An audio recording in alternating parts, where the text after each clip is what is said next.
Well, hello, Viking fans, and welcome to this week's edition of Viking Talk with Coach Josh Morgan. I'm Brandon Davis, and as always, great to have with us Warren Central head football coach Josh Morgan. Coach, great to see you again. You too, Brandon. Well, Coach, another tough week on the gridiron for the good guys. Came away with a 38-20 loss at the hands of the Brandon Bulldogs. I know it's a tough pill for you and the staff to swallow, Coach. But what was your thoughts on the game? Well, it was we wanted to respond a different way for sure, coming off our Oak Grove week, wanted to play better, wanted to play good, and didn't play very well defensively, especially. I thought our special teams played better, and thought our offense played better, and really did a good job with a good Brandon defense, and did some things, and played well enough to win. I felt like, and a tough game for us. Put us in a bad spot with our district, and put us in a bad spot for our playoff runs, and hopefully we can respond better and continue to learn and grow and have a much better outing this week.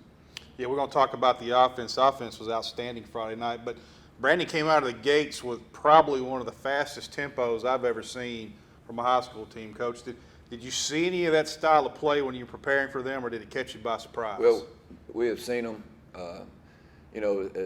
go fast and tempo, and we worked on it. It's hard to simulate that, but I felt like they caught us off guard with their tempo for sure.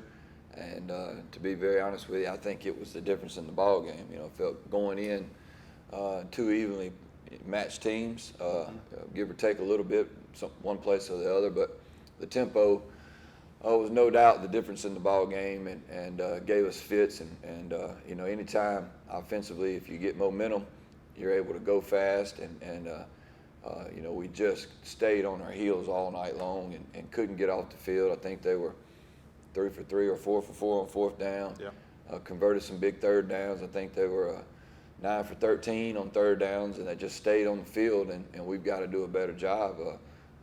You go 3 and out against a tempo team, well, it does a reverse effect for their offense. And we didn't play very well, didn't make some big stops. And once they got going with the tempo, what that does is not only does it get you tired, it gets into our depth with our defense, which we're not very deep right now, and got into our depth. Once you get tired, nothing good comes of that. Misalignment, bust assignments. We couldn't change personnels, and basically had to stay in our base defense all night. And it just really kind of took our game plan out, and we were very limited to what we could do because of the tempo. So to answer your question, it was a difference in the ball game, no question. Well, we talk about that tempo, and it did show maybe some of our lack of depth on the defensive line, and you didn't have a chance to sub in like you'd wanted to. How do you overcome that issue, and do you have to look at maybe going to a 3-man front? We talked about that last week. Due to your lack of depth, or do you just continue to stay the course? Well, in that situation, I don't know if we could have even subbed. It's not like in college and NFL where if they sub, they allow the other team to sub. It's just as soon as they get the ball spotted and the rest were letting them go fast, I don't even think the chains and down markers were set and they were going. And just puts just a enormous amount of stress on the defense. So, we tried to simulate it. I think we'll see it again, and I want to be better at it for sure. And we've simulated it during practice and having 2 different scout-O's going and kind of picking that tempo up a little bit. And, so definitely a learning process and a learning curve that hopefully, it won't get us in that kind of same bind. We're going to do whatever we need to do as far as trying to figure out, trying to find answers and trying to get more guys involved and maybe play some guys both ways. But we've got to do a better job up front, and goes back to, if you're on your heels on the front line, it really messes up how we fit and how we run to the football. So we challenged our guys this week, and hopefully we'll respond in a good way.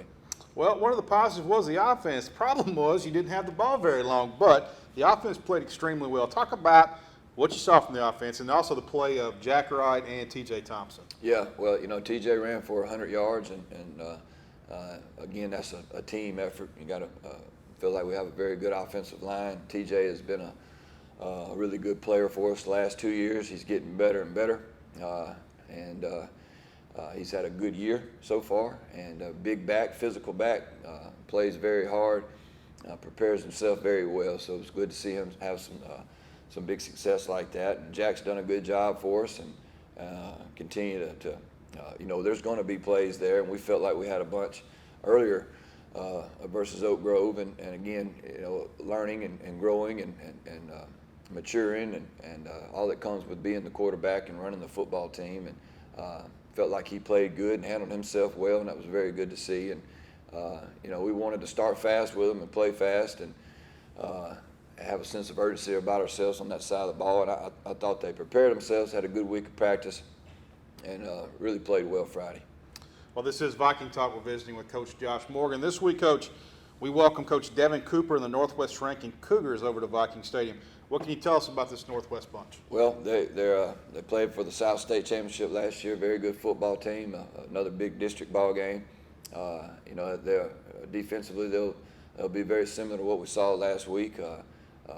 3-4 look and fast and athletic, and offensively they've moved one of their best athletes. They've moved him to quarterback, and they did that. His first start was against Terry, and I think he threw for 3 touchdowns and ran for over 150. So that's a different animal right there as far as what they've shown the last I guess the first 3 or 4 ball games. They've put in a kind of athlete at quarterback to give them several different options there at quarterback, and it'll definitely make them harder to defend. Feel like they got one of the best running backs in the state. It's back from last year and really been a big player for the last 2 years. So another tough opponent. Feel like that we both fighting for the same thing, trying to stay in these playoffs, and playoff conversation and big district ball game, and it's basically a big playoff game for both of us. Well, you talked about that running back. Number 1, Cam Marion, one of the most dangerous backs we're going to see in region play. And also they have a big outside threat, 6'3", 210-pound wide receiver, Caleb McCoy. Both of these young men have played a lot of ball for Northwest, Coach. Very, very well experienced. Discuss the defensive challenge that you're going to have trying to slow both of them down, and that new quarterback you're talking about. Well, they've got 3 receivers that are 6 foot or above, and anytime you have that, those are big weapons on the outside. You got a dual threat quarterback now, and then you put him back there with a tailback. So that's going to put that's a lot of weapons on the field. It's a lot of speed on the field, and we've got to do a good job. It doesn't matter what we play though defensively. If it's a 4-man front, an odd-man front, we have to do a better job of dictating the ball game, of attacking, playing the right way and with reckless abandon and a lot of heart and a lot of desire, and destroying blocks and pursuing the football and attacking and racking folks up, and we need to do a better job of that, and we need better leadership there, and that's been a point of focus for the entire week, and we need to get back to being a more dominating defense and really taking a lot of pride in that. And so again, we're going to try to do our best to contain the running backs and eliminate the big plays with those big wideouts. On paper, they come into this game with a 1-4 record, the defense giving up 35 points per game. You just alluded to it, Coach, but this is not a bunch we can afford to take lightly. What are your thoughts? No, we can't afford to take anybody lightly, and for sure Northwest Rankin, very good football team. Look, when you play teams in our area, in our classification, everybody's good, and you look at who they played in Madison and Clinton and Ridgeland.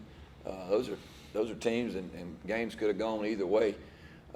Teams that could beat anybody, and it's just week in and week out, and we have to be at our best. We have to have a sense of urgency about ourselves, and again, we're treating this like a playoff game, and there's a lot at stake, and a really big opponent, and got them at home, and a win will solve a lot of heartache, a lot of problems, and a lot of frustration, and that'll be our main focus. Let's talk a little bit more about running back T.J. Thompson. The last 2 weeks, Coach, I feel like he's been running like a bull in the china shop. It's been great to see. This must excite you and the staff of what you're seeing from him and how well he's been performing. So T.J.'s the biggest area that he's improved in has been his vision, his cuts. He's making cuts. He's seeing the whole of the game slowing down for him a little bit. Last year it was full speed ahead and drop the shoulder and roll.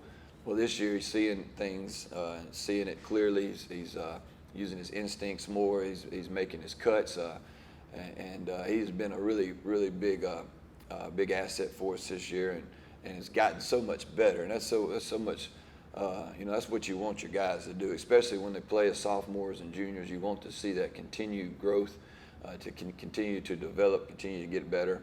I think Craig Cruz, our running backs coach, has really done a good job with our backs, and TJ has really improved. And he's still a young senior, he just turned 17, and somebody's going to get him a steal next year in this recruiting process with him. Still, he looks like a 25-year-old in a 17-year-old body, but special kid, a special person. He's a better person than he is a player, and that's saying a lot. But we think the world of TJ, and we're very, very glad to see him have a successful year. A little bit more about our offense. Jay Mims intercepted one of Brandon's passes at the 3-yard line. We take the ball 97 yards to score. Maybe obviously the best offensive drive we had this year. Yeah. That was a great sign for us last Friday night. We're not far from being a really good team, and I believe that. And our biggest challenge this week has been, keeping everybody together, and keeping everybody on the same page, and going back to work and taking coaching, and we won't be very successful if we have turmoil within and we don't practice what we preach as far as being a family and being high character guys, and I feel like we have a good foundation, and we need to really go back and when tough times come, it's very important that you stick to your core values and what you are and who you are, probably more so now than ever, and you lean on those things because that's what we believe, and that's what we're doing, and we're not very far from being a good football team, the football team that we want to be. That's what we expect our offense to be able to do. That was a phenomenal drive, and I'm going to tell you what, coming out of halftime, it's 31-14, and we challenged our team to make a stop and one play, one drive, one series at a time, and we were on our way to doing that. Got to 31-21 with that drive, so it was good to see our response in that terms, and so it was a drive that's indicative of what I think our offense can really be on a consistent night. Well, Coach, we're only 2 games into region play, 5 remaining, but I'm assuming that at this point, you're going to take it 1 week at a time, obviously, but you have to be looking at this as single elimination playoff games going forward. Your thoughts? Well, that's right. I mean, you have the teams that we haven't played yet, which is Northwest and Pearl and Meridians and Petal. They're all going to be in that conversation until the process of elimination starts, and we've got all that in front of us, which is good. We have all that in front of us, and I think right now it's just where the 2 teams that we played the last 2 weeks, that they very well may be the best 2 teams in our district, right. And so we need to understand that and put that in perspective. Continue to control what we can control. Have a great attitude, go to work every day, and take it 1 week at a time. But these, what we've done is put ourselves in must-win situations, and we can't walk that tight line. We've got to separate ourselves, and that's what our focus will be, 1 week at a time, and that'll be on Northwest Rankin right now. Well, not everything's negative here. I know that you just made a great point. We probably have played 2 of the better teams that we're going to see in the region. Obviously, there's other talented teams, Pearl and other talented teams out there.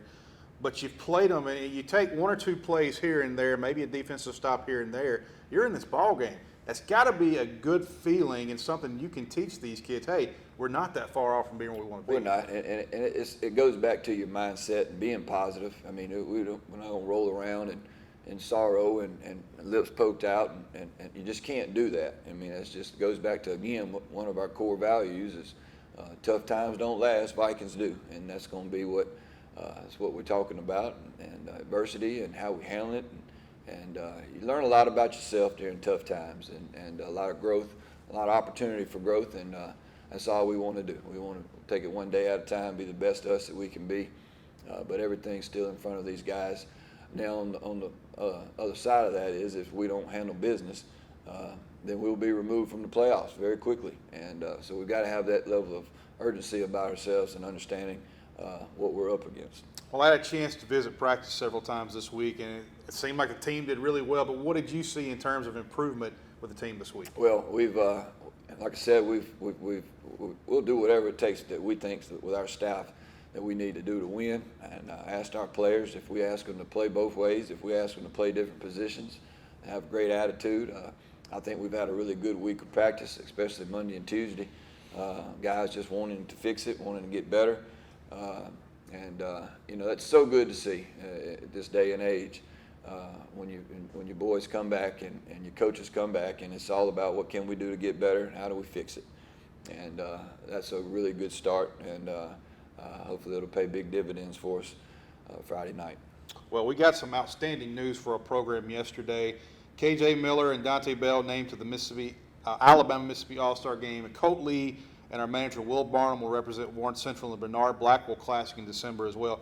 Coach, talk about these kids' accomplishments and how excited you must be for them. Well, you know, very well deserving, number one. I think, you know, we haven't started a sophomore offensive lineman, I think, since Derek Dotson did it, you know, in 2014 or something like that, 15.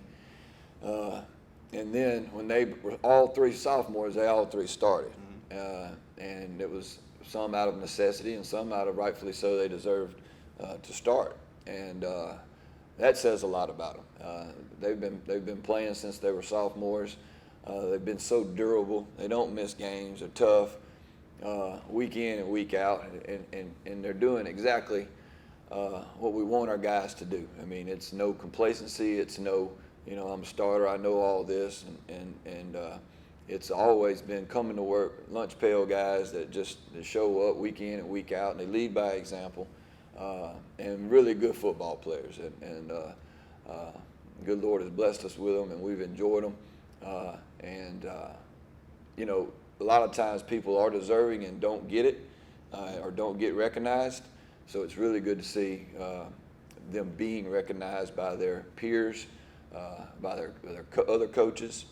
I think what helped us is Oak Grove's head coach was the offensive line coach in the Miss Al game, so he knew them. He knew what they looked like on tape. We have a relationship, so that helps relationships with coaches and who's on that staff. So it's good to have other coaches and relationships, and also they know when we tell them these guys can roll, they believe us and trust us on that issue. So it's great to see them get recognized. It's a big team award too. Anytime it's a big community time, anytime, man, you're representing the state of Mississippi, and that's special, and it's a huge honor, and it's very hard to get on. All the talent that's in this state, and you get to choose for that, and what a big honor. Well, yeah, but let's talk about that. You've got three linemen that are being selected to All-Star games. You don't see that a lot, folks, especially two to the Al Miss and then one to the Bernard Blackwell.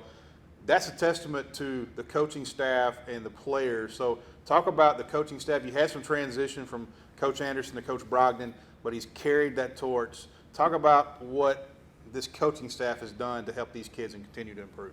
Well, you know, it's you know, sometimes, and I'll tell you this before I move on. Colt, actually, you know, they had a lot of guards this year in the Miss Al game. It was kind of on any kind of really other year. You know, it's very possible that they almost had three on there, and he was in that conversation. And sometimes it's just all about numbers and types of guys there, but. So it was very close to being three on that rascal, and probably should have been. But our coaches do a good job. Coach Brogdon has a great relationship with our kids. They love him. He loves them, and just does a really good job. And he'll use them to coach others, and pushes them every day, which is hard to do. You know, you got to push them every day and challenge them every day and get their attention. And they've been pleasant to coach. They're fun to be around. They're good boys, and so they've made us look like really good coaches. But a lot of that's on them. But Rob does a really good job with offensive line as well, and just does a good job with understanding it. And they work their tails off. Coach Brogdon, Coach Rob, studying and finding and putting them in good positions, and so they do a really good job working together, and it's just a really fun deal to watch and be a part of, and it always helps when you got really good players. Well, Warren Central is known around the state by our colleges of producing some of the best football managers coming out. They're all hard-working guys. We've seen guys at Mississippi State and other places. Will Barnum, he's our senior manager this year. He's going to be representing us in the Bernard Blackwell Classic. Huge honor for that young man, and another kid that has continued the blue-collar mentality and has carried the torch for Warren Central managers. Yeah, again, it goes back to tradition and respect, and and Will's going to be the same way. And when he goes somewhere, he's going to do an outstanding job, and he's going to leave their legacy, and it usually benefits the next guy. And it's amazing how that works.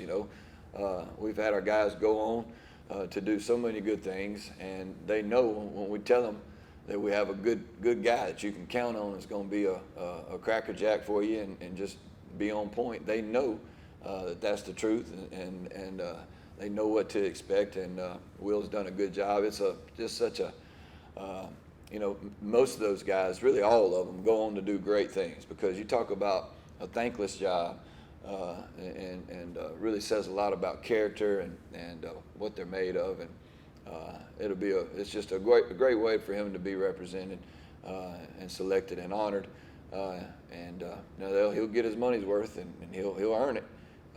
But it's great to see him get that recognition, because he does a lot for us, and he makes our lives very easy, and it's been really good for us to have him, and we appreciate all that he's done for us. Well, I love sharing that type of news. These young men, they've worked so hard. Their parents have sacrificed. They've sacrificed. Our coaches have sacrificed. So many people have helped get them to this point. For them to be honored this way, it's such a pleasure to be able to announce that. So, again, congratulations to you and the staff for putting out such quality young men. There's nothing like watching that Mississippi-Alabama game, and you get to see that red hat with a WC on it out there representing us and our school and our community and our people. And we're just very, very, very thankful for that and proud of them. Absolutely. Well, what's going to be the keys to beating Northwest Rankin this week, Coach? Well, we have to make sure that we have a level of urgency to us.